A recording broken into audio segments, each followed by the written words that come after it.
कोशिश न कर रहे होते तो मैं इससे टकराता ही नहीं। तो फिर तुमने उन्हें जाने क्यों दिया? इन दोनों की ताकत इतनी ज्यादा नहीं है। इन्हें पकड़ना हमारे लिए बहुत आसान होता।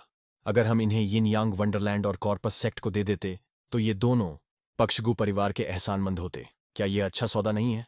छोटे कद के मोटे बुजुर्ग ने उलझन में पूछा। अवधेश ने अपना सिर हिलाया। जब उन्हें साफ पता था कि तुम चारों निर्वाण लोक में हो, तब भी वे जहाज पर चढ़ गए। यानी उन्हें डरने की कोई बात नहीं है। जैसे ही वे जहाज पर चढ़े, तलवार की ऊर्जा के चार प्रवाह चारों कोनों से फूट पड़े, जिससे एक आक्रामक माहौल बन गया। लेकिन ये दोनों बेपरवाह दिखे और उन्होंने इसे नजरअंदाज कर दिया।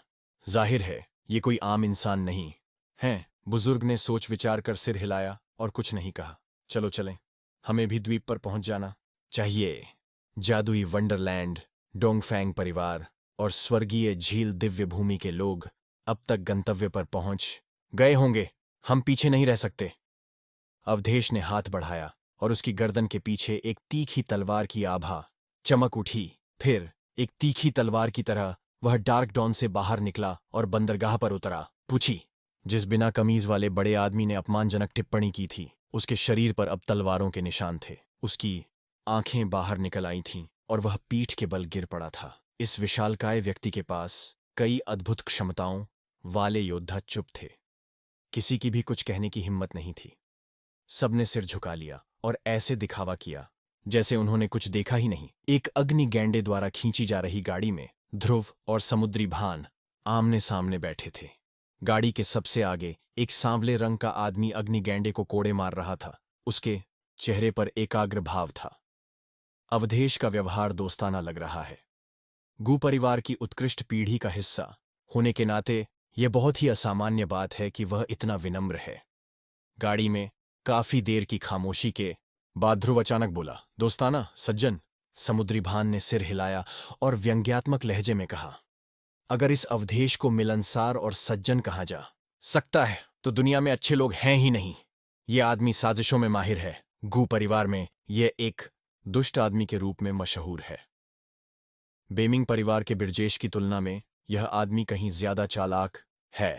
लोगों को मारते हुए भी उसके चेहरे पर वही दोस्ताना और सौम्य मुस्कान रहती है। किसी को भी घिनौनी या दुष्टता का नामो निशान नहीं दिखता। लेकिन इसके हाथों मारे गए लोगों की संख्या सैकड़ों में है।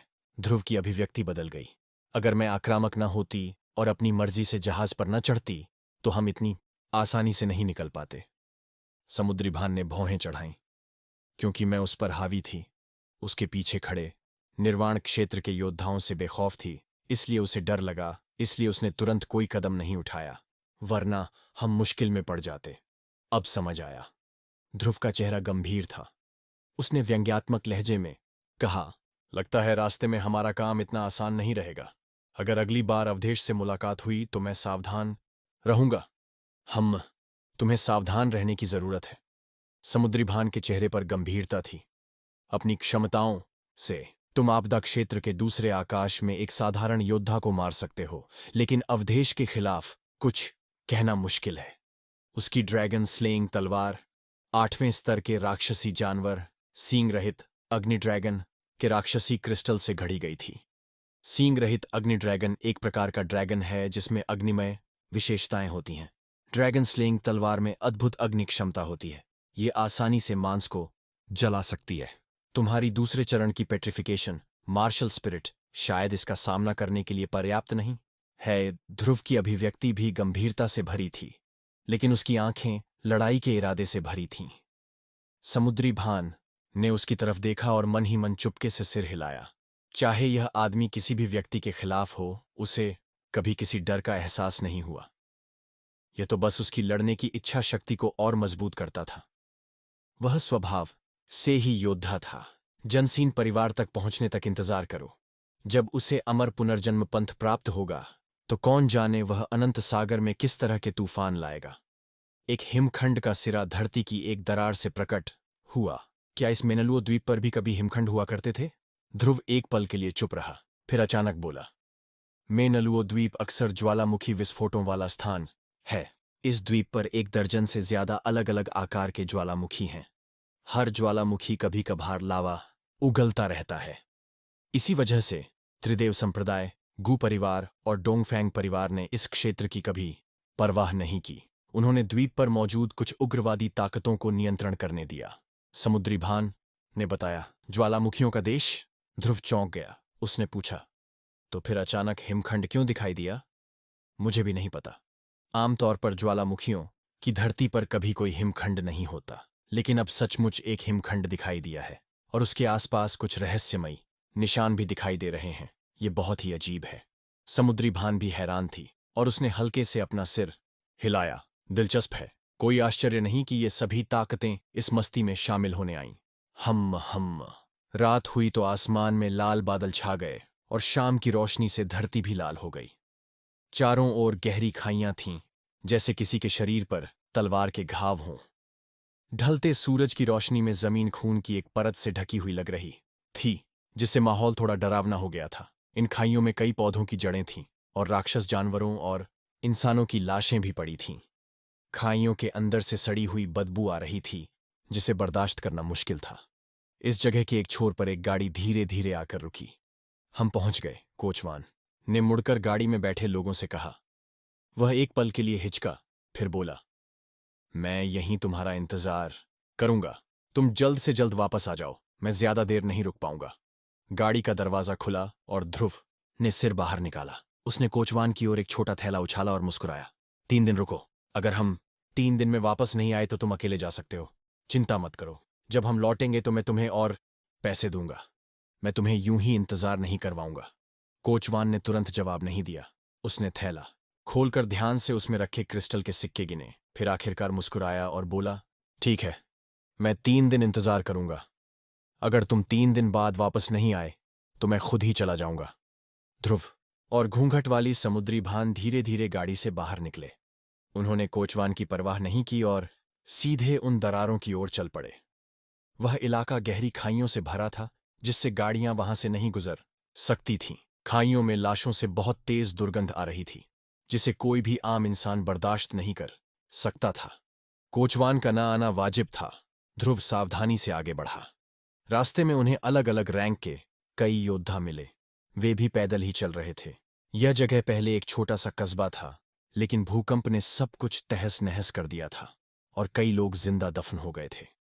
आसपास के पहाड़ों से आए कुछ छोटे राक्षस भी इस आपदा की चपेट में आकर खाइयों में लाश बन गए थे। पूरे रास्ते ध्रुव बेपरवाह था, लेकिन समुद्री भान की भौहें छड़ी हुई थीं। उसने अपने नाजुक हाथों से अपनी नाक ढंक रखी थी। जाहिर है, उसे यहाँ की गंध बिल्कुल पसंद नहीं आ रही थी। चारों ओर खाइयां होने के कारण दोनों को चलते समय सावधानी बरतनी पड़ी। वे ऊंची जगहों से होते हुए लंबी गहरी खाइयों के आसपास से गुजरे। उनके चारों ओर योद्धाओं के 3 समूह भी अपनी नाक ढंक कर भौहें चढ़ाए हुए थे। वे अपने आसपास का नजारा देखते हुए सावधानी से आगे बढ़ रहे थे। इन तीनों समूहों में कुछ दर्जन लोग थे। ज्यादातर मानव और नवजात लोग के थे। कुछ विपत्ति लोग के योद्धा भी थे, लेकिन वे सभी बहुत बूढ़े थे। कुछ तो सफेद बालों वाले भी थे। ये लोग या तो मेनलुओ द्वीप के योद्धा रहे होंगे या पड़ोसी द्वीपों की किसी तुच्छ सेना के। वे कोई खास लोग नहीं थे। उनमें से कुछ पुरुष योद्धा चलते हुए समुद्री भान को वासना भरी नजरों से देख रहे थे। कुछ ऐसे भी थे जो जानबूझकर पीछे हट गए ताकि समुद्री भान की आकर्षक कमर और कूल्हों को घूर सकें। शुरुआत में ध्रुव ने ज्यादा परवाह नहीं की, लेकिन जब उसने देखा कि कई पुरुष योद्धा जो पहले उनके सामने थे अब धीरे धीरे पीछे हट रहे हैं, तो आखिरकार उसने इस अजीब हरकत पर ध्यान दिया। ध्रुव का चेहरा गंभीर हो गया। उसने चुपचाप अपनी गहरी क्यूई और यिनक्यूई का इस्तेमाल करके एक गुरुत्वाकर्षण क्षेत्र बनाया और उसे उन पर छोड़ दिया। धड़ाम पर छोड़ दिया। धड़ाम। एक 50 साल का आदमी जिसकी आंखें बहुत विकृत थीं, अचानक लड़खड़ाकर सीधे एक खाई में गिर गया, जिससे उसका सीधा संपर्क नीचे पड़ी सड़ी हुई लाशों से हो गया। धड़ाम धड़ाम। आंखों में गंदे विचार लिए और भी योद्धा एक के बाद एक खाइयों में गिरते गए और लाशों के पास पहुंच गए। उनके शरीर सड़ी हुई बदबू से भर गए थे। जल्द ही आसपास के समूहों के योद्धाओं को इस अजीब घटना का एहसास हुआ। उन लोगों में कुछ कुशल लोग भी थे, लेकिन वे भी यह नहीं समझ पाए कि क्या हो रहा है। इस तरह जब उन्होंने ध्रुव और समुद्री भान को फिर से देखा, तो उनकी आंखें और भी डर और सम्मान से भर गईं। उन सभी पुरुष योद्धाओं ने अपने चेहरे से वासना भरी नजरें हटा लीं और गंभीर चेहरे बना लिए। अब उनकी हिम्मत नहीं हुई कि वे समुद्री भान को घूरे। ओह तुम! समुद्री भान ने हल्के से अपना सिर हिलाया और झुंझलाहट में बोली, मुझे तो इन नजरों की आदत हो चुकी है। अगर मैं भी तुम्हारी तरह होती और मुझे देखने वाले हर किसी पर हमला कर देती तो क्या मैं थक कर मर नहीं जाती? उनकी हिम्मत कैसे हुई मेरी लड़की की तरफ देखने की? ध्रुव ने मुंह बनाया। उसने पलटकर उन लोगों को एक क्रूर नजर से देखा, फिर ठंडी सांस लेते हुए कहा, मैं उनकी जान न लेकर दया दिखा रहा हूं। तुम्हारी लड़की कौन है? समुद्री भान को इस सवाल से सिरदर्द हो गया। उसने आंखें घुमाईं। ध्रुव मुस्कुराया और कोई जवाब नहीं दिया। समुद्री भान निराश थी, लेकिन वह ध्रुव के दुष्ट स्वभाव के बारे में कुछ नहीं कर सकती थी, इसलिए उसने उसे अनदेखा करना शुरू कर दिया और आगे बढ़ना जारी रखा। 2 घंटे बाद दोनों एक भीड़भाड़ वाली, शोरगुल वाली जगह पर पहुंचे। वहां खाइयां इतनी गहरी थीं मानो उनका कोई अंत ही न हो। हर एक खाई एक विशाल गड्ढे जैसी लग रही थी। वे अंधेरी और गहरी थीं और अनगिनत लाशों से भरी हुई थीं। एक गहरी खाई से एक प्रिज्म के आकार का हिमखंड किसी तेज तलवार की तरह बाहर निकला हुआ था। ये 2000 फीट ऊंचा था और सीधा आसमान की ओर इशारा कर रहा था। उस हिमखंड से एक ठंडी, बर्फीली ऊर्जा फैल रही थी। जितना आप उसके करीब आते उतना ही ठंडा महसूस होता। कुछ निम्न श्रेणी के योद्धा केवल दूर से ही देख सकते थे, क्योंकि वे हिमखंड के बहुत करीब जाने का साहस नहीं कर सकते थे। जादुई वंडरलैंड, डोंगफैंग परिवार और स्वर्गीय झील दिव्य भूमि से आए दर्जनों सुसज्जित योद्धा हिमखंड से लगभग 1000 मीटर दूर इकट्ठा हुए थे। उनके चेहरे पर उलझन थी और वे आपस में फुसफुसा रहे थे, मानो चुपचाप कुछ चर्चा कर रहे हों। समुद्री भान अचानक रुक गई। ध्रुव भी उसके पीछे रुक गया। हिमखंड से 1500 मीटर की दूरी पर वे ऊपर आसमान की ओर देखने लगे। हिमखंड हल्के ठंडे कोहरे से ढका हुआ था। डूबते सूरज की रोशनी में उसमें से एक लाल खूनी रोशनी निकल रही थी। चमकते हिमखंड के अंदर कई अजीबोगरीब निशानियां मंडरा रही थीं। ये निशानियां मानो किसी गुप्त मंत्र से बनी हों, और वे चमकीले रंगों और रोशनियों के साथ घूम रही थीं और हल्की ऊर्जा के उतार चढ़ाव दे रही थीं। यह तो बस हिमखंड का सिरा था। बर्फ का एक बड़ा टुकड़ा जमीन में और भी गहराई में छिपा था। ये कितना बड़ा था, इसका अंदाजा नहीं था। ध्रुव और समुद्री भान ने हिमखंड को देखते हुए अपनी भौहें सिकोड़ीं। फिर चुपके से हिमखंड के सबसे नजदीक खड़े लोगों के 3 समूहों को देखा। उनके भाव गंभीर थे। जादुई वंडरलैंड के आकाशीय क्षेत्र के बुजुर्ग कुमकुम, स्वर्ग झील दिव्य भूमि की साध्वी साध्वी सुहायरा और डोंगफैंग परिवार से वर्मीश। समुद्री भान ने वहां मौजूद लोगों के 3 समूहों की ओर इशारा किया और उन 3 लोगों के बारे में चुपचाप बताया। समुद्री भान की उंगली का अनुसरण करते हुए ध्रुव ने चुपचाप लोगों के 3 समूहों की ओर देखा। जादुई वंडरलैंड के आकाशीय क्षेत्र के बुजुर्ग कुमकुम एक बड़े गोल मटोल आदमी थे। उनकी मुस्कान खिली हुई थी और आंखें छोटी छोटी थीं। उनका चेहरा चर्बी से भरा हुआ था और बात करते समय उनके चेहरे की चर्बी हिलती और कांपती थी। उनके बगल में जादुई वंडरलैंड के 12 योद्धा थे। उनकी श्रेणी में वे लोग भी शामिल थे जो नवजात निर्वाण क्षेत्र में थे। स्वर्ग झील दिव्य भूमि की साध्वी ने एक सफेद महलनुमा पोशाक पहनी हुई थी। पोशाक का किनारा सुंदर त्रिकोणीय जेड रत्नों से सजा हुआ था। उनका शरीर मनमोहक था और उनकी त्वचा बर्फ जैसी गोरी थी। हालांकि उनका चेहरा बिल्कुल सामान्य लग रहा था, लेकिन उनका स्वभाव गहरा और गंभीर था, जिससे उन्हें पहचानना मुश्किल हो रहा था। उनके साथ स्वर्ग झील दिव्य भूमि की 7 योद्धाएं भी थीं। वे सभी सुंदर महिलाएं थीं। 5 पृथ्वीलोक में थीं और 2 निर्वाण लोक में। वर्मीश ने हरे रंग का वस्त्र पहना हुआ था और उसके चेहरे पर ठंडक थी। वह निर्वाण क्षेत्र के तीसरे आकाश में था और उसके पीछे 12 योद्धा खड़े थे। उनमें से एक बुजुर्ग महिला थी जो बेहद जवान और जीवंत लग रही थी। उसकी त्वचा पर एक भी झुर्री नहीं थी और वह वास्तव में आकाश क्षेत्र में थी। जादुई वंडरलैंड, स्वर्गीय झील दिव्य भूमि और डोंगफैंग परिवार ने यहां विशेष रूप से लोगों को नहीं भेजा था। वे सभी पास के समुद्रों में सक्रिय थे और अचानक उन्हें द्वीप पर घटी इस विचित्र घटना के बारे में पता चला और वे जल्दी से यहां पहुंच गए। साध्वी, ये तो कुछ खास नहीं लग रहा। उसकी बात सुनकर ध्रुव के होंठ फड़कने लगे। साले, समुद्री भान जोर से हंसी। तू बस औरतों के जिस्म देखता रहता है। तुझमें और जिन मर्दों को तूने खाई में धकेल दिया, उनमें असल में कोई फर्क नहीं है। ध्रुव मुस्कुराया। साध्वी सुहायरा अनंत सागर की एक बहुत प्रसिद्ध सुंदरी हैं। बस बात यह है कि वह अक्सर एक पतला मुखौटा पहनती हैं और शायद ही कभी अपना असली चेहरा दिखाती हैं। स्वर्गीय झील दिव्य भूमि की कोई भी साध्वी अपने जीवन काल में किसी पुरुष के प्रेम में नहीं पड़ सकती। इसलिए साध्वियां कभी भी पुरुषों के सामने अपना असली चेहरा नहीं दिखाती। उनका असली चेहरा देखने की उम्मीद मत करो, समुद्री भान ने धीरे से कहा। अपने जीवन काल में कभी किसी पुरुष के प्यार में नहीं पड़ना? ध्रुव ने अपना सिर हिलाया। बकवास दिव्य भूमि। समुद्री भान ने उसकी ओर आंखें घुमाईं और समझाना बंद कर दिया। वहां बहुत सारे लोग हैं। अवधेश की कोमल आवाज पीछे से आई। जल्द ही अवधेश और गु परिवार के 4 निर्वाण क्षेत्र के योद्धा बिखरे हुए योद्धाओं को पार करते हुए हिमखंड के पास पहुंचे। जब वे हिमखंड से 1000 मीटर दूर पहुंचे तो जादुई वंडरलैंड, डोंगफेंग परिवार और स्वर्गीय झील दिव्य भूमि के साथ वे 4 समूहों में बंट गए और हर एक हिमखंड के पास खड़ा हो गया। अवधेश, तुम भी यहां हो? वर्मीश ने उसकी ओर देखा और अपने ठंडे चेहरे पर एक मुस्कान ला दी। क्या कोई और भी है? नमस्ते, अंकल है। अवधेश ने झुककर मुस्कुराते हुए कहा। नहीं, हम ही हैं। मैं बस गायरो द्वीप पर था और मैंने सुना कि यहां कुछ अजीब हुआ है, इसलिए देखने आया हूं। अंकल, हे, आप यहां सुबह सुबह आ गए थे। क्या आपको कुछ पता चला? अवधेश की बात सुनते ही आसपास के कई योद्धाओं का ध्यान वर्मीश की ओर चला गया। हिमखंड में रहस्यमय चिन्ह एक अवरोधक शक्ति के साथ प्रवाहित हो रहे थे। हमारी तीनों सेनाएं पहले भी कई बार मिलकर अवरोधक पर आक्रमण कर चुकी हैं, लेकिन हम में से कोई भी सफल नहीं हुआ। वर्मीश ने अपना सिर हिलाया। अवरोधक शक्ति बहुत ही असामान्य है। हमने 1-2 बार कोशिश की और आखिरकार अवरोधक शक्ति कम होती दिख रही है। जल्द ही हम फिर से कोशिश करेंगे।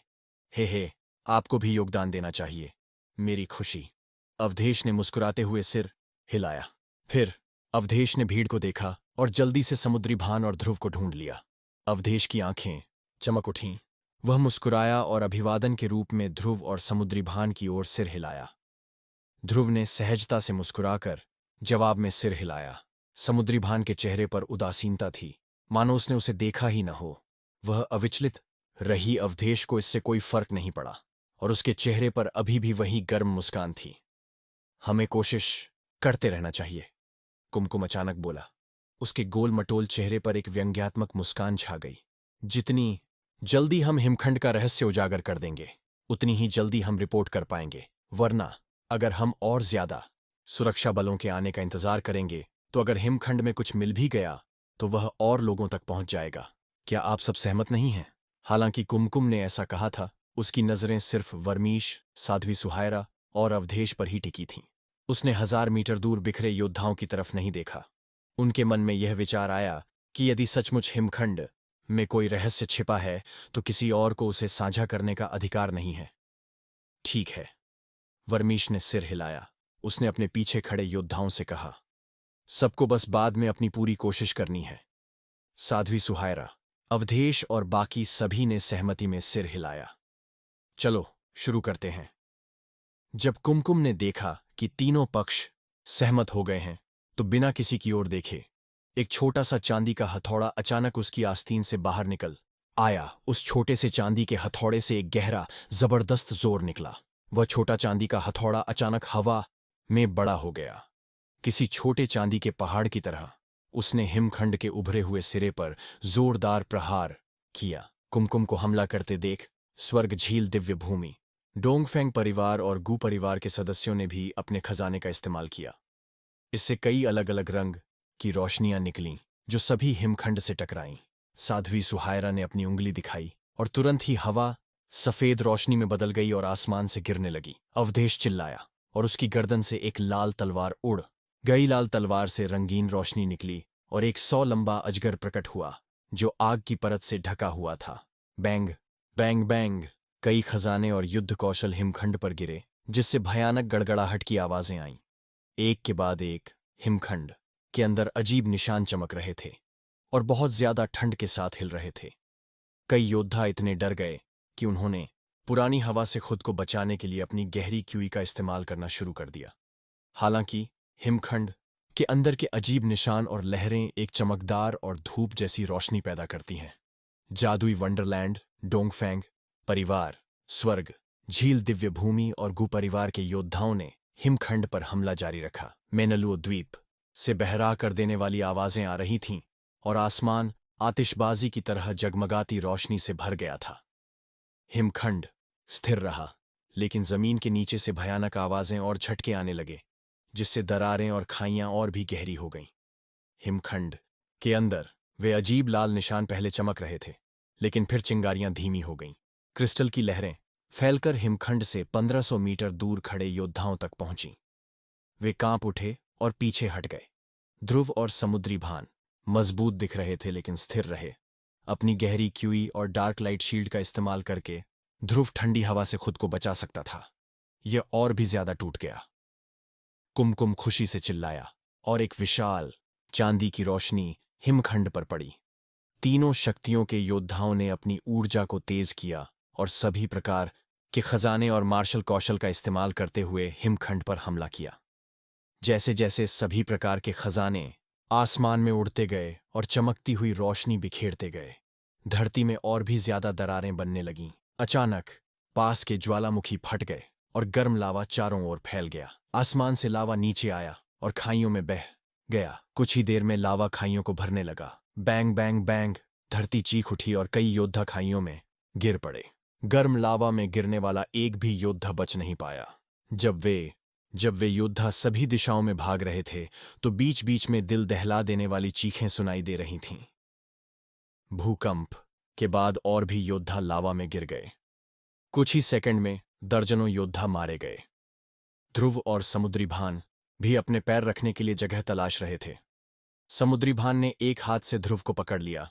वह किसी भी समय अपने पुनर्जन्म मार्शल स्पिरिट का इस्तेमाल करने के लिए तैयार थी। उनके आसपास 7 योद्धा खाई में गिर गए और लावा में समा गए। उनकी गहरी क्यूई नाले से निकलकर ध्रुव की नसों में उड़ गई।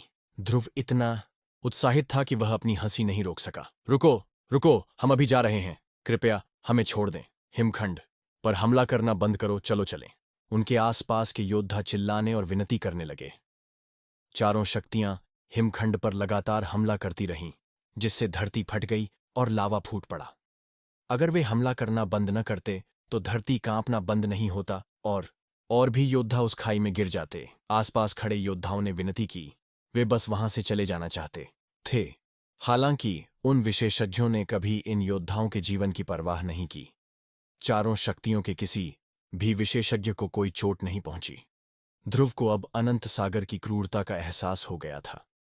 उन 15 शक्तियों के लिए लोगों का जीवन कुछ भी नहीं था। वे अपनी इच्छाओं को पूरा करने के लिए कुछ भी कर सकते थे। ज्यादा से ज्यादा योद्धा चीखते चिल्लाते लावा में डूब गए। समुद्री भान और ध्रुव जैसे कुछ योद्धा भाग्यशाली रहे कि लावा से बच निकलने में कामयाब रहे। चीख पुकार की परवाह किए बिना चारों शक्तियां हिमखंड पर हमला करती रहीं। हिमखंड के अंदर अजीब निशानों ने अपनी रोशनी खो दी, जबकि हिमखंड में लहरें और अधिक ठंडी होती गईं। यहां तक कि ध्रुव को भी अपने अंगों को सुन्न होने से बचाने के लिए भारी मात्रा में ऊर्जा खर्च करनी पड़ी। जो योद्धा पहले घायल नहीं हुए थे, वे भी लहरों की चपेट में आ गए और लावा में गिर गए। वहां मौजूद योद्धाओं में से आधे खाई में गिर गए और दयनीय चीखें मारते हुए मर गए। ध्रुव ने अन्य 5 मानव और नवजात क्षेत्र के योद्धाओं की गहरी क्यूई को अवशोषित कर लिया, जिससे नकारात्मक ऊर्जा उसकी नसों में भर गई और उसकी खून की प्यास अपना भयानक सिर उठाना शुरू कर दिया। चलो ऐसी जगह खोजें जहां कम लोग हों। ध्रुव ने समुद्री भान को इशारा किया और चलना शुरू कर दिया। समुद्री भान को अभी भी उस रहस्यमयी मार्शल स्पिरिट के बारे में कुछ नहीं पता था। जब ध्रुव ने जादुई ऊर्जा से उसकी पुनर्जन्म वाली मार्शल स्पिरिट को ठीक किया, तो उसने बताया कि यह अमर मार्शल स्पिरिट की ऊर्जा थी। समुद्री भान उलझन में थी, लेकिन उसने आगे कुछ नहीं पूछा। ठीक है, समुद्री भान ने यह नहीं पूछा कि उसे कम लोगों वाली जगह क्यों ढूंढनी पड़ी। हालांकि ध्रुव को उनकी गहरी क्यूई की बहुत जरूरत थी, फिर भी वह जो मात्रा सहन कर सकता था वह काफी सीमित थी, क्योंकि बहुत ज्यादा नकारात्मक ऊर्जा उसे मार सकती थी। लेकिन दुर्भाग्य से वह इस पर नियंत्रण नहीं रख पा रहा था कि वह कितना अवशोषित कर सकता है। इसलिए जब भी उसे अपनी नसों में दर्द महसूस होता, वह रुकने की पूरी कोशिश करता। बहुत ज्यादा गहरी क्यूई उसकी नसों को फाड़ सकती थी। उसे नहीं पता था कि उसके साथ क्या होगा, इसीलिए उन्हें बहुत ज्यादा, लेकिन बहुत ज्यादा नहीं, नकारात्मक ऊर्जा को अवशोषित करना पड़ा। जोरदार विस्फोट धीमे पड़ गए। चारों शक्तियों के उन विशेषज्ञों ने किसी को बचाने की कोशिश नहीं की, बल्कि थक कर पीछे हट गए। लगातार हमलों की वजह से वे थक गए थे। वे चिंतित थे कि हिमखंड में छिपे रहस्य के उजागर होने के बाद लगातार हमलों से ऊर्जा की कमी के कारण वे कुछ भी पाने का मौका खो देंगे। उन्होंने हमला बंद कर दिया और हिमखंड में लहरें भी गायब हो गईं।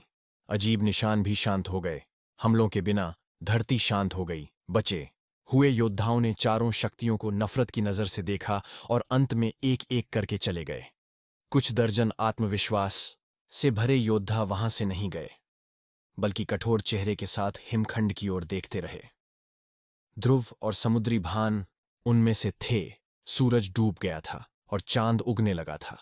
उस रात चारों शक्तियों के योद्धा हिमखंड के चारों ओर आराम कर रहे थे। दूर समुद्री भान और ध्रुव का समूह अभ्यास कर रहा था। गहरी रात में ध्रुव अपने दांत पीस रहा था। उसके चेहरे के भाव भयानक थे। क्या आप आ सकते हैं? समुद्री भान ने अनिश्चितता से पूछा। यह हिमखंड से 3 मील दूर था, चारों शक्तियों और छोटी शक्तियों के योद्धाओं से बहुत दूर। इसलिए ध्रुव की असामान्यता ने किसी का ध्यान नहीं खींचा। कोई बात नहीं, ध्रुव ने गहरी सांस ली और हाथ हिलाया। मुझसे दूर रहो। तुम्हारा होना ही मेरा सबसे बड़ा दुख है। मुझे तुम्हें देखने मत दो, वरना मुझे और दर्द होगा। समुद्री भान हैरान हुई और मुस्कुराई। क्या मैं तुम्हारे लिए इतनी आकर्षक हूं? ध्रुव दर्द से चिल्लाया। समुद्री भान, अब मेरे साथ मजाक मत करो। मुझे डर है कि मैं तुम्हारे साथ कुछ बुरा कर दूंगा। तुम बहुत आकर्षक हो। समुद्री भान का मुंह खुशी से कांप रहा था और उसकी कोमल आवाज गूंजी। ठीक होने पर ध्यान दो, मैं तुम्हें सुरक्षित रखूंगी। ध्रुव ने गहरी सांस ली और अपनी आंखें बंद कर लीं। उसने जबरदस्ती नकारात्मक शक्ति को जगाया। उसकी त्वचा से सफेद धुएं के गुब्बार निकले और सभी प्रकार की नकारात्मक ऊर्जाओं के साथ मिल गए। लगातार उत्तेजना के कारण उसकी नकारात्मक ऊर्जा उसकी नसों में सक्रिय हो गई और उसकी खून की नसों में बहने लगी। चीखें। ध्रुव दांत पीसते हुए चिल्लाया। भयानक दर्द सहते हुए उसने नकारात्मक ऊर्जा को बाहर निकाला और उसे अपने खून में डाल दिया। उसका खून जल रहा था और उसका शरीर उबल रहा था। उसका चेहरा घिनौना था और उसकी त्वचा पर सफेद धुआं जम गया था। वह दूसरे आकाश का अभ्यास कर रहा था। हिमखंड के आसपास का मौत से भरा क्षेत्र ठंडा और भयानक था। क्रिस्टल की लहरें अप्रत्याशित रूप से फैल गईं, बिना किसी के हमले के। ठंडी हवा दिन की तुलना में कई गुना ज्यादा तेज थी। आधी रात हो चुकी थी। हिमखंड से बर्फीली हवा निकल रही थी। हिमखंड से उठती सफेद लहरें आसपास के इलाके को ठंडा कर रही थीं। हिमखंड से 1000 मीटर दूर 4 बड़े समूहों के योद्धा आश्चर्यचकित होकर जाग गए और उदासी से हिमखंड को देखने लगे। अपने वरिष्ठों के इशारे पर कई निम्न स्तर के योद्धा हिमखंड से दूर चले गए। हिमखंड के पास बचे हुए सभी योद्धा या तो उच्च लोकों में थे या उनके पास दुर्लभ खजाने थे। हिमखंड से दूर कई घुमंतु योद्धाओं ने भी इस बदलाव को देखा। वे सभी उत्साह से हिमखंड को देख रहे थे, जबकि निम्न स्तर के योद्धा दूर चले गए क्योंकि ठंडा माहौल अधिक घना हो गया था। अचानक समुद्री भान प्रकट हुई और ध्रुव से 3 मीटर की दूरी पर खड़ी हो गई। समुद्री भान का आकर्षक शरीर हरे रंग की रोशनी से चमक रहा था। ठंडी हवा के ठीक विपरीत हरे रंग की रोशनी चमक रही थी।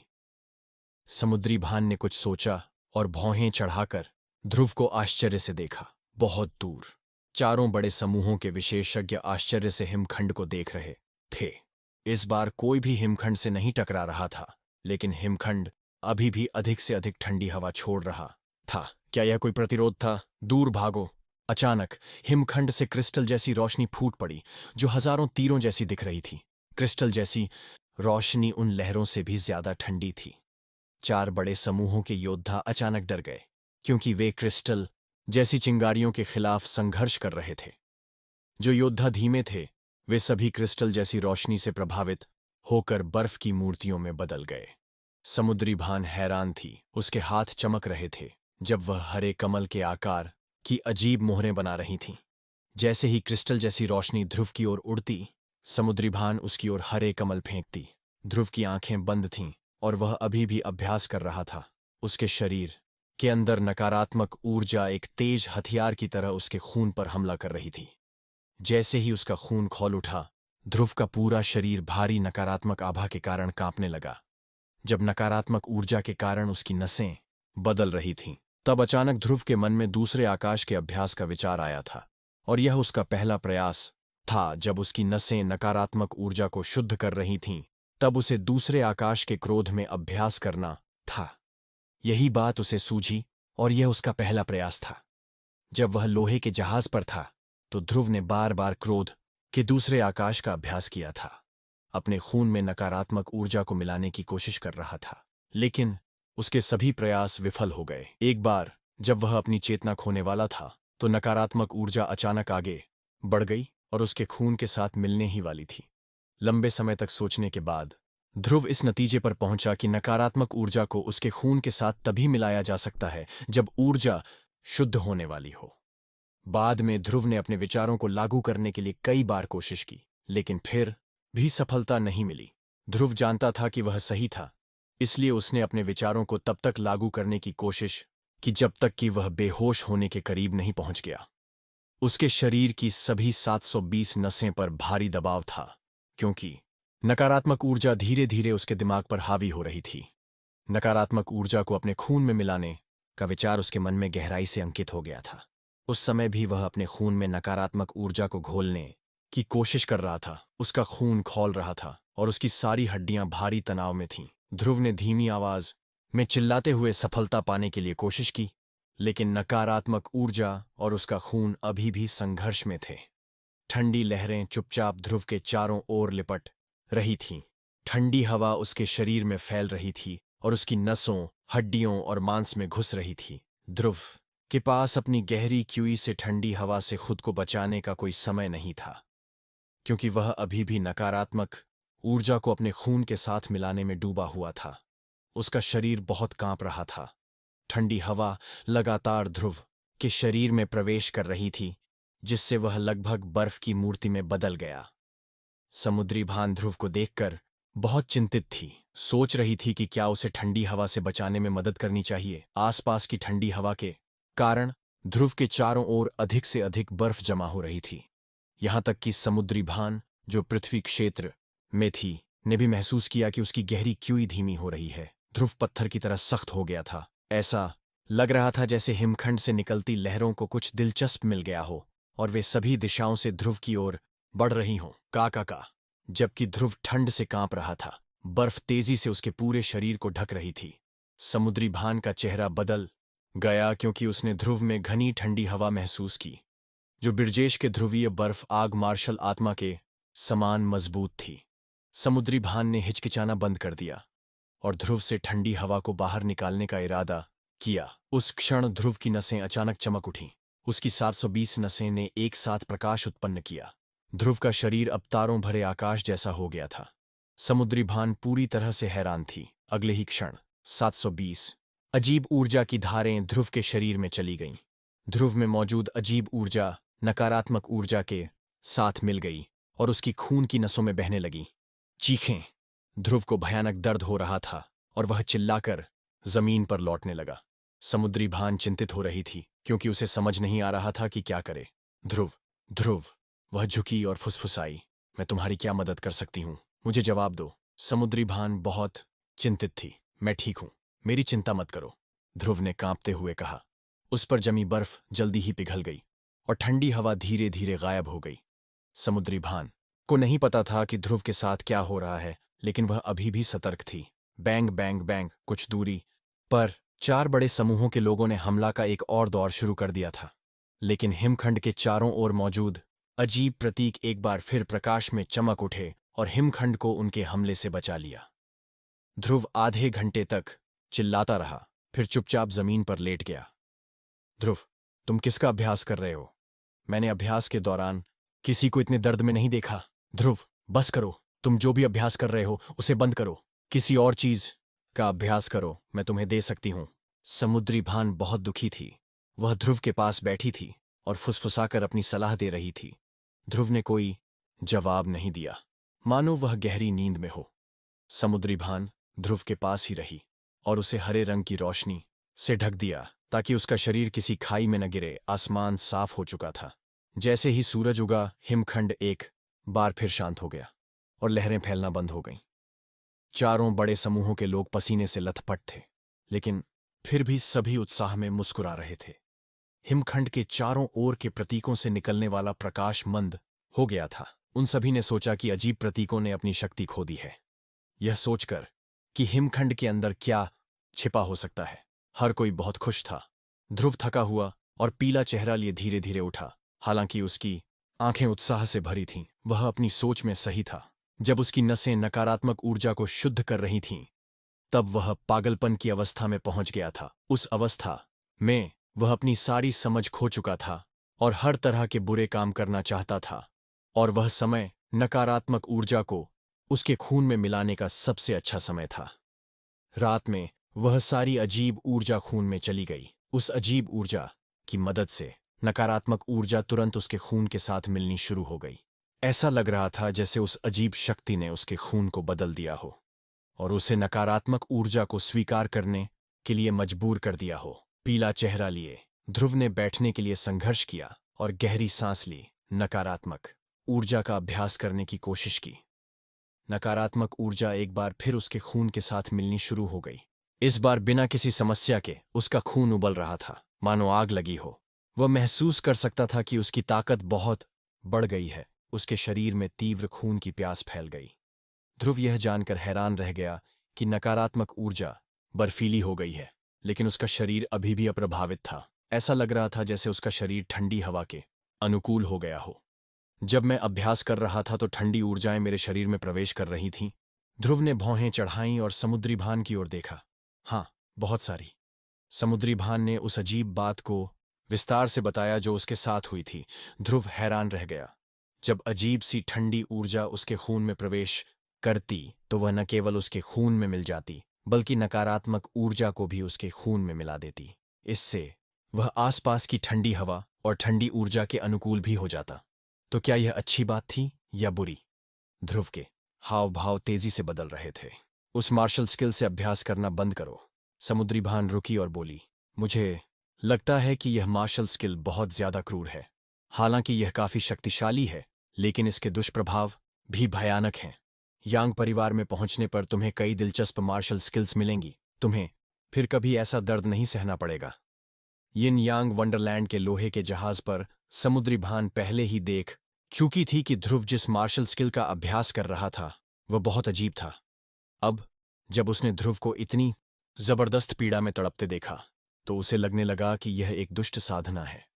उसने ध्रुव को अपने तरीके बदलने के लिए समझाने की कोशिश की। मैं इसे संभाल सकता हूं, ध्रुव ने सोचा और उदासीन स्वर में उत्तर दिया।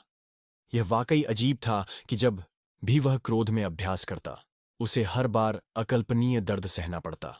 हालांकि हर अभ्यास के बाद ताकत में होने वाली बढ़ोतरी उसे हिचकिचाहट से भर देती थी।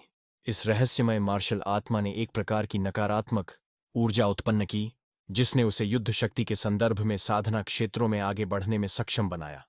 वह इसका विरोध नहीं कर सका। समुद्री भान ने मन ही मन आह भरी जब उसे एहसास हुआ कि ध्रुव उसकी बात नहीं मानेगा। वह जानती थी कि ध्रुव बहुत मजबूत और जिद्दी है, इसलिए उसने उसे मनाने की कोशिश करना बंद कर दिया। हिमखंड ज्यादा से ज्यादा 2 दिन में फट जाएगा।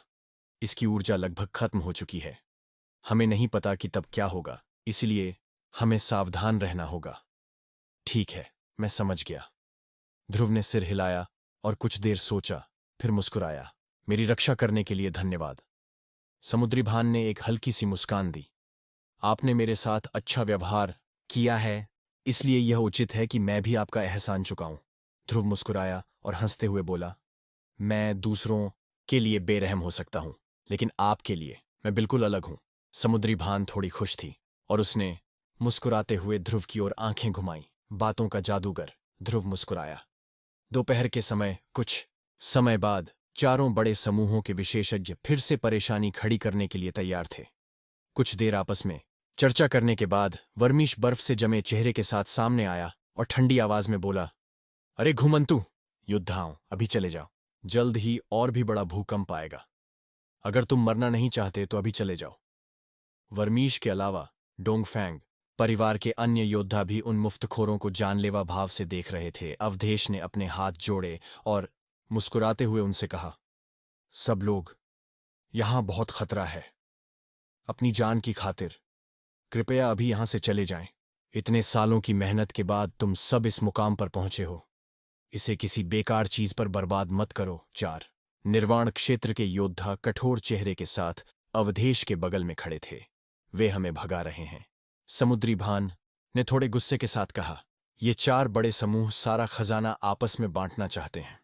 वे जानते हैं कि हिमखंड जल्द ही टूट जाएगा, इसीलिए ऐसा होने से पहले वे जगह खाली कर देना चाहते हैं ताकि उन्हें किसी और के साथ बांटना न पड़े। ध्रुव कठोर चेहरे के साथ उन लोगों को देखता रहा। जादुई वंडरलैंड से कुमकुम अगले बोलने वाले थे। उन्होंने बड़ी मुस्कान के साथ कहा, सब लोग अब तक सब कुछ देख पाए, यह बहुत हो गया। कृपया बाहर निकल जाएं, यह आपका आखिरी मौका है। हालांकि उसने जो कहा वह विचारशीलतापूर्ण कहा जा सकता था, लेकिन उसकी आंखें साफ तौर पर कुछ और कह रही थीं। धमकी। स्वर्ग झील दिव्य भूमि से आई साध्वी सुहायरा मौन और ध्यानमग्न मुद्रा में थी, क्योंकि वह अभी भी कुछ छोटों से उबर रही थी। स्वर्ग झील दिव्य भूमि के सदस्य ठंडे चेहरों से सब कुछ देख रहे थे। हिमखंड से लगभग 1500 मीटर दूर अभी भी कुछ योद्धा थे जो अपनी अनिच्छा और क्रोध दिखा रहे थे, लेकिन उन्होंने कुछ नहीं कहा। कुछ देर की खामोशी के बाद वे लोग जोर जोर से आहें भरते और गालियां देते हुए उस क्षेत्र से जाने लगे। तुम भी चले जाओ। वर्मीश की तपती निगाहें ध्रुव और समुद्री भान पर पड़ीं और उसने व्यंग्य किया, अगर तुम जीना चाहते हो तो तुरंत चले जाओ, वरना हिमखंड टूटने से पहले मैं तुम्हारी जान ले लूंगा। आह। अवधेश ने आह भरी समुद्री भान और ध्रुव की तरफ कड़वाहट से मुस्कुराया और अपना सिर हिलाया।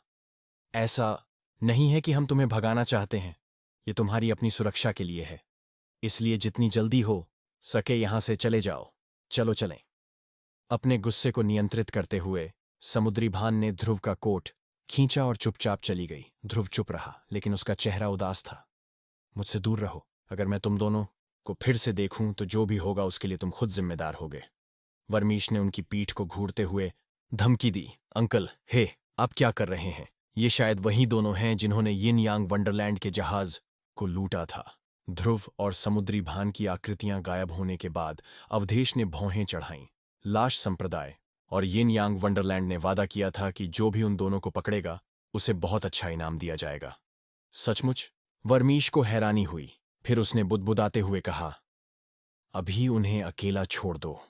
इस हिमखंड से निपटने के बाद हम जाते हुए उन्हें पकड़ लेंगे। हालांकि हम लाश संप्रदाय और यिन यांग वंडरलैंड के पास नहीं हैं, फिर भी अच्छे इनाम को देखते हुए हम उनकी मदद करेंगे। मेरे साथ भी ऐसा ही है। अवधेश मुस्कुराया। वह औरत बहुत निडर है, हो सकता है उसके हाथ में कुछ हो, लेकिन चूंकि अंकल ही हमारे साथ हैं, वे उड़ नहीं सकते। इससे पहले कि हम उन्हें यिन यांग वंडरलैंड को सौंप दें, मैं उस औरत से बात करना चाहता हूं। अवधेश की मुट्ठियां वासना से चमक रही थीं। अवधेश, तुम बहुत शरारती हो। वर्मीश मुस्कुराया, लेकिन कोई चिंता नहीं जताई। उस खूबसूरत औरत का शरीर वाकई बहुत आकर्षक है। अगर तुम उसके साथ मस्ती करो तो मुझे कोई आपत्ति नहीं है, लेकिन तुम इसे लेकर गंभीर नहीं हो सकते। तुम्हारी सगाई जियाओ क्यों से हो चुकी है, और अगर उसे इस बारे में पता चल गया तो मैं तुम्हारी कुछ मदद नहीं कर पाऊंगा। मजाक बंद करो अंकल, हे, आप मुझे जानते हैं। अवधेश शर्मिंदगी से मुस्कुराया। मैं तुम्हें याद दिला रहा हूं क्योंकि मैं तुम्हें बहुत अच्छी तरह जानता हूं। वर्मीश ने एक झूठी मुस्कान दिखाई।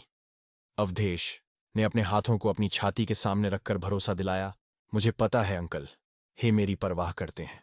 चिंता मत करो, मैं ज्यादा दूर नहीं जाऊंगा। हम।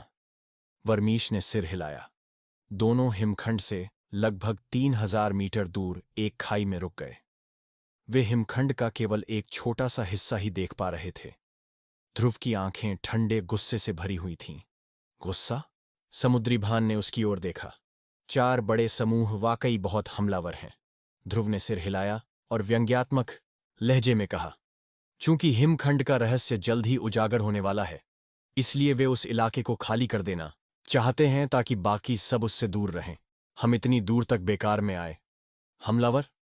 समुद्री भान मुस्कुराई। तुम्हारे यांग परिवार ने तो कई ऐसे काम किए हैं जो उससे भी ज्यादा हमलावर हैं। अगर तुम्हारे परिवार के 3 शूरा राजा आज यहां होते तो उन लोगों को किसी भी बात पर बोलने का अधिकार नहीं होता। हे, तुम्हारा यांग परिवार ही इन चारों शक्तियों को पूरी तरह से भगाने के लिए काफी है। क्या यांग परिवार सचमुच इतना दबंग है? ध्रुव ने आश्चर्य से उत्तर दिया। तुम्हें जल्द ही पता चल जाएगा।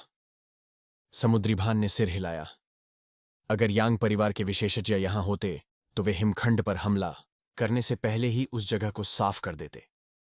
सिर्फ वे ही जो यांग परिवार के विशेषज्ञों के प्रहार से बच पाते, उन्हें उनके साथ हिमखंड के रहस्यों को साझा करने का मौका मिलता। वे पहले चारों शक्तियों को यातनाएं देते और उसके बाद ही शायद उन्हें इसमें शामिल होने देते। क्या तुम्हारे लिए इतना ही काफी है या नहीं? क्या यांग परिवार अनंत सागर की 15 शक्तियों में से एक शीर्ष शक्ति है? जरूर इसे नंबर 3 या नंबर 2 पर स्थान मिल सकता है। समुद्री भान ने भारी स्वर में कहा। क्या राजा ग्रीस ने 10 साल पहले आत्मिक क्षेत्र में कदम नहीं रखा था? आपने कहा था कि शव संप्रदाय के स्वामी और यिन यांग वंडरलैंड की आकाश की रानी और पृथ्वी के राजा भी बहुत पहले आत्मिक क्षेत्र में कदम रख चुके थे। वे स्पष्ट रूप से राजा ग्रीस से बहुत पहले थे। हे, यांग परिवार के पास वापस आते ही तुम्हें सारी बातें पता चल जाएंगी। दरअसल तुम्हारा एक सहयोगी होने के नाते मैं यांग परिवार के बारे में ज्यादा नहीं जानता। यांग परिवार राज रखने में बहुत माहिर है। वहां पहुंचने पर तुम्हें पता चलेगा कि तुम्हारा परिवार कितना काबिल है। Bang bang bang. तभी हिमखंड की दिशा से एक तेज आवाज आई। आसमान चकाचौंध भरी रोशनियों से भर गया था और सभी प्रकार के खजाने हिमखंड पर गिर रहे थे जो उसमें गहराई तक जा रहे थे। कुछ समय की शांति के बाद चारों शक्तियों के विशेषज्ञों ने फिर से हमला किया। काफी दूर से ध्रुव हिमखंड पर केवल कुछ रहस्यमय प्रतीकों को ही देख पा रहा था जो धीरे धीरे धुंधले होते जा रहे थे और लगभग खत्म होने के कगार पर पहुंच रहे थे। वे फिर से शुरू हो गए हैं। समुद्री भान ने गंभीर स्वर में कहा। चलो उनके पास न जाएं, वरना वे तुरंत हम पर हमला कर देंगे। ठीक है। ध्रुव ने सिर हिलाया। हिमखंड से लगातार कान फोड़ू आवाजें आ रही थीं। हिमखंड ठंडी ऊर्जा के साथ और अधिक क्रिस्टल जैसी लहरें उत्पन्न कर रहा था। 3000 मीटर की दूरी पर भी ध्रुव अभी भी बढ़ती ठंड को महसूस कर सकता था। हिमखंड के चारों ओर प्रकाश की ओर अधिक किरणें जमा होने लगीं और धीरे धीरे वे रहस्यमय प्रतीक जगमगाने लगे। आखिरकार एक के बाद एक ये रहस्यमय प्रतीक हिमखंड पर फूटने लगे। हिमखंड जिसका बस एक सिरा ही दिखाई दे रहा था, पर कई दरारें दिखाई दे रही थीं। उससे निकलती क्रिस्टल जैसी लहरें और ठंडी रोशनी भीड़ को और भी ज्यादा व्यस्त कर रही थी। का हिमखंड के अंदर से एक बड़ा विस्फोट हुआ, जबकि ठंडी हवा की एक धारा पूरे क्षेत्र में फैल गई। ध्रुव और समुद्री भान लगभग 3000 मीटर की दूरी पर खड़े होकर हिमखंड के ढहने को गंभीरता से देख रहे थे। कुछ दसियों योद्धा भी पास ही खड़े थे जो पीछे हटने को बिल्कुल तैयार नहीं थे। ध्रुव और समुद्री भान की तरह उन्हें भी 4 बड़े समूहों ने वहां से जाने के लिए मजबूर किया था। हालांकि एक इंसान किसी ऐसी चीज की सबसे ज्यादा लालसा करता है जो अप्राप्य हो। यहां तक कि जब इसकी थोड़ी सी भी संभावना नहीं थी, तब भी लोग हिमखंड के रहस्यों की एक झलक पाने की उम्मीद के साथ उस क्षेत्र के आसपास मंडरा रहे थे। धमाका। बर्फ के टूटने की आवाज तेज हो गई। पहाड़ ढह गए और ज्वालामुखी फिर से फट पड़े और लावा उगलने लगे, जिससे आसपास की धरती झुलस गई। जमीन बड़ी बड़ी खाइयों में बिखर गई, जिनमें से कुछ में तो अनगिनत हिमखंड भी थे जिनके सिर्फ सिरे ही दिखाई दे रहे थे। जमीन अनगिनत हिमखंडों से भरी हुई लग रही थी। ध्रुव और समुद्री भान दोनों वहीं जड़वत खड़े दूर ज्वालामुखी को देख रहे थे। बड़े समूहों के विशेषज्ञ अभी भी हिमखंड पर बमबारी कर रहे थे, आगे बढ़ने के लिए हर संभव उपाय और युद्ध कला का इस्तेमाल कर रहे थे।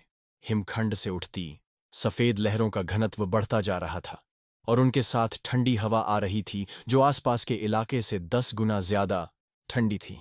भूकंपों का कंपन कम हो गया था, लेकिन जमीन अब पूरी तरह से ठंडी हवा की चादर से ढकी हुई थी।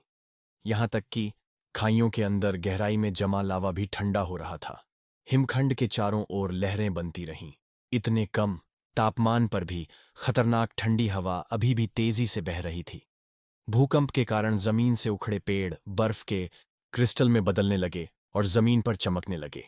जैसे जैसे ठंडी लहरें खतरनाक गति से पूरे द्वीप में फैलती गईं, हर जगह ऐसा ही नजारा दिखाई देने लगा। नहीं, समुद्री भान पूरी तरह से डर गई। यह ठंड बहुत ही असामान्य और बहुत ज्यादा भारी है। मैं तो कहूंगी कि यह बिरजेश की ध्रुवीय बर्फ की लौ मार्शल आर्ट स्पिरिट को भी मात दे सकती है। ठंडी हवा हिमखंड से बाहर निकल रही है। उस हिमखंड में आखिर क्या हो सकता है? क्रेया जानवरों को 100 से ज्यादा की संख्या में इकट्ठा होने में ज्यादा समय नहीं लगा। ये बर्फीले राक्षस हालांकि बेजान से दिखते थे, सूरज की रोशनी में चकाचौंध कर देने वाले चमकते थे, और जैसे ही वे आकार लेते आसपास के इंसानों पर झपट पड़ते। इससे भी ज्यादा भयावह बात यह थी कि ये बर्फीले राक्षस हवा की लहरों से भी 10 गुना ज्यादा ठंडे थे। जैसे ही हर हिमतेंदुआ ऊपर उछला, हवा में एक ठंडक सी महसूस हुई, और जहां भी वे गुजरे हवा मानो जम गई, जिससे एक अजीब सी दबी हुई आवाज आ रही थी। हिमखंड लगातार टूट रहा था और ज्यादा से ज्यादा हिम राक्षस बाहर निकल रहे थे। उन पर सूरज की रोशनी कांप रही थी और चारों शक्तियों के योद्धाओं के बीच भयानक युद्ध की आवाजें गूंज रही थीं। खड्डें भी क्रिस्टल की रोशनी से चमक रही थीं, मानो नीचे के हिमखंड भी कुछ पैदा कर रहे हों। आखिरकार धरती का फटना बंद हो गया।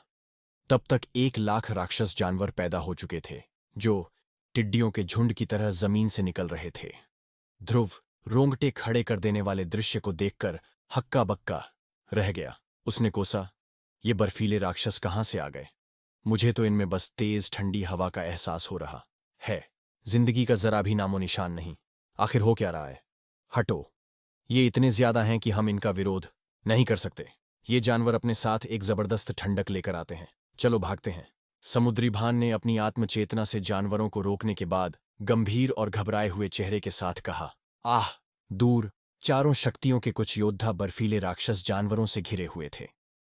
अजीब बात यह थी कि उनके हमले कुछ खास असर नहीं कर रहे थे, यहां तक कि वे जानवरों के शरीर को घायल भी नहीं कर पा रहे थे। योद्धाओं को जानवरों ने टुकड़े टुकड़े करना शुरू कर दिया। उनके शरीर देखने लायक दयनीय दृश्य थे। ऐसी भयानक स्थिति का सामना करते हुए वर्मीश, कुमकुम, अवधेश और अन्य लोग दहशत में आ गए। इस समय हिमखंड के रहस्यों की परवाह कौन करता? इस प्रकार चारों बड़े समूहों के विशेषज्ञ एक एक करके हवा की तरह भाग गए, यह देखकर कि चारों शक्तियों के बलवान लोग भी अपनी जान बचाकर भाग गए हैं। ध्रुव के लिए रुकने का कोई रास्ता नहीं बचा था, इसलिए बड़ी जल्दी में वह समुद्री भान के साथ पीछे हट गया। बर्फ के राक्षस न केवल तेंदुओं जैसे दिखते थे, बल्कि उनकी चाल भी उतनी ही फुर्ती और गति से थी। इस बर्फीली भूमि पर बेतहाशा दौड़ते हुए ये जानवर पृथ्वी श्रेणी के कई योद्धाओं से भी आगे निकल गए। ध्रुव के पास भटकते योद्धा, जो हिमखंड से दूर ही रहे थे, अब भय से ग्रसित हो गए, चीखने चिल्लाने लगे और बेतहाशा भागने लगे। ये बर्फीले जानवर हैं। बर्फीले जानवर, मैंने इन्हें एक प्राचीन किताब में देखा है। ये 100% बर्फीले जानवर हैं जो ठंडी बर्फीली ज्वाला द्वारा नियंत्रित हैं। कुछ दूरी पर एक बूढ़ा योद्धा पागलों की तरह चिल्लाया। उसका चेहरा भय से भरा हुआ था। आपदा क्षेत्र के तीसरे आकाश में वह भागने के बजाय चिल्लाने पर ज्यादा आमादा लग रहा था, और उसके और तेंदुए जानवरों के बीच की दूरी तेजी से कम होती गई। जल्द ही उसकी आकृति बर्फीले जानवरों के समुद्र में खो गई। जिस स्थान पर बड़े योद्धा ने चिल्लाया था, उसके ऊपर आकाश में कड़वी चीखें गूंज उठीं। ध्रुव का दिल तेजी से धड़क रहा था। उसका चेहरा उतर गया और उसने अपने कदम तेज कर दिए। आइस बीस्ट्स का नाम सुनते ही समुद्री भान के मन में कुछ कौंध गया, और उसके नाजुक शरीर में एक सिहरन दौड़ गई, जिससे उसकी आंखों में डर का भाव और भी बढ़ गया। डर के मारे वह चिल्लाई, ध्रुव, जल्दी से मेरे पीछे आओ। उसने बिना किसी हिचकिचाहट के उसकी बात मान ली। अचानक कई आकृतियां उनके सिरों के ऊपर से गुजर गईं। ध्रुव ने लगभग अपनी ही प्रतिक्रिया से ऊपर देखा और पाया कि चारों शक्तियों के उच्च श्रेणी के योद्धा व्यथित होकर मुनरो द्वीप के द्वार की ओर उड़ रहे थे, और अपने हाथों में जितना हो सके उतने साथियों को जकड़े हुए थे। अवधेश को डोंगफैंग कबीले के आकाश श्रेणी के योद्धा ने एक हाथ से पकड़ लिया था, और उसके शरीर के चारों ओर रंग बिरंगी रोशनियां चमक रही थीं। जैसे ही ध्रुव ने अपना सिर उठाया, अवधेश भी उसे नीचे देख रहा था। ध्रुव ने खर्राटे भरे और तुरंत अपना सिर झुकाकर समुद्री भान के पास पहुंच गया। लड़की हिमखंडों से लगभग 4-5 हजार मीटर दूर एक मृत ज्वालामुखी के सामने अचानक रुक गई। उसकी उंगली में हरी अंगूठी चमक उठी और उसमें से एक चांदी का सुआ निकला। समुद्री भान ने अपनी गहरी क्यूई को उस छोटे से उपकरण में डाल दिया। सुआ से चमकती चांदी जैसी रोशनी निकल रही थी जो मृत ज्वालामुखी के पत्थर में गहराई तक ढंस रही थी। 1 मिनट में चट्टानें चकनाचूर हो गईं और पत्थर के टुकड़े हवा में उड़ गए। कुछ ही पल बाद एक गहरा गड्ढा खोदा गया। समुद्री भान बिना किसी हिचकिचाहट के गड्ढे में चला गया और ध्रुव को साथ आने का इशारा किया। ध्रुव ने पीछे मुड़कर देखा तो उसे अनगिनत बर्फीले जानवर ज्वार की तरह हर तरफ बहते हुए दिखाई दिए। उसने कई योद्धाओं की लाशों की एक झलक देखी जिन्हें जानवरों ने चीर डाला था। इस बीच लगभग 10 बर्फीले जानवर, जिनमें जीवन का जरा भी निशान नहीं था, भारी ठंड के साथ इस गुफा की ओर दौड़े चले आ रहे थे। ध्रुव को तुरंत ठंडी हवा ने जकड़ लिया और बिना देर किए वह गुफा में घुस गया। इस समय समुद्री भान चांदी का सुआ पकड़े आगे के पत्थरों पर काम कर रही थी। उसने पत्थरों के तख्ते उठाए जो छेद करके निकाले गए थे और ध्रुव को आदेशात्मक स्वर में चिल्लाते हुए बोली, आओ मेरी मदद करो, छेद बंद कर दो। बिना सोचे समझे ध्रुव दौड़ा और चक्की के पाट के आकार के कुछ पत्थर उठाकर गुफा के द्वार तक ले गया। उनके मिले जुले प्रयासों से 10 से ज्यादा पत्थर गुफा से बाहर द्वार तक पहुंच गए। फिर उन्होंने छेद को कसकर बंद कर दिया ताकि प्रकाश अंदर न आ सके। लेकिन दोनों ने आराम करने की हिम्मत नहीं की। समुद्री भान के कोमल लेकिन शक्तिशाली आदेशों के बीच ध्रुव पत्थर उठाता रहा। कुछ ही मिनटों में वे दोनों गुफा में 30 मीटर तक अंदर पहुंच गए और अपने पीछे 100 पत्थर छोड़कर प्रवेश द्वार को अवरुद्ध कर दिया। Bang bang! प्रवेश द्वार से जोरदार दस्तकें आ रही थीं, जिससे पता चल रहा था कि बर्फ के जानवरों को गुफा तक पहुंचने का रास्ता मिल गया है और अब वे जबरदस्ती उसमें घुसने की कोशिश कर रहे हैं। हालांकि समुद्री भान के प्रवेश द्वार और ध्रुव के वर्तमान स्थान के बीच कम से कम 3000 चट्टानें थीं, जिनमें से सबसे छोटी चट्टान भी एक पत्थर के स्टूल जितनी बड़ी थी। इतनी सारी चट्टानों के साथ बर्फ के जानवरों के लिए भी प्रवेश द्वार को तोड़ना एक चुनौती थी। हालांकि इन जानवरों ने तब तक आशा नहीं छोड़ी जब तक कि आधे घंटे बाद प्रवेश द्वार पर गड़गड़ाहट की आवाजें आखिरकार शांत नहीं हो गईं। मुझे लगता है कि अभी हम सुरक्षित हैं। माथे से पसीना पोंछते हुए समुद्री भान ने एक हल्की आह भरी और फिर अपना घूंघट हटा दिया। उसके नाजुक गाल पसीने की चमक से चमक रहे थे। यदि समुद्री भान के पास वह चमकदार पत्थर न होता तो गुफा में इतनी गहराई में होने के कारण दोनों को प्रकाश की कमी से परेशानी होती। समुद्री भान थकी हुई लग रही थी। छोटी सी सुआ को संभाल कर रखने के बाद वह थोड़ा हाँफने लगी, फिर जमीन पर बैठ गई और कड़वी मुस्कान के साथ बोली, हमने वाकई बहुत मुश्किल समय गुजारा है। बर्फ के जानवर? उस बूढ़े ने मरने से पहले नाम पुकारा था। मैंने देखा कि तुम उस पल हैरान हो गए थे। क्या तुम इन जानवरों के बारे में कुछ जानते हो? लड़की के बगल में बैठते हुए ध्रुव ने भौहें सिकोड़ते हुए पूछा। समुद्री भान ने धीरे से, अगर अनिच्छा से नहीं, तो सिर हिलाया। उसका चेहरा गंभीर और उदास था। मुझे लगता है कि आखिरकार मुझे समझ आ गया है कि इस ज्वालामुखी द्वीप पर वह हिमखंड क्यों है। क्यों? क्यों? बर्फ। इसमें ठंडी बर्फ की लौ है। ठंडी बर्फ की लौ? ध्रुव का चेहरा उलझन से भर गया। ये लौ इतनी विनाशकारी क्यों है? आकाशीय अग्नि। समुद्री भान ने गहरी सांस ली और फिर समझाना शुरू किया। आपको 3 प्रकार की अग्नि के बारे में पता होना चाहिए, आकाश, पृथ्वी और नश्वर, है ना? जरूर। सबसे पहले नश्वर अग्नि।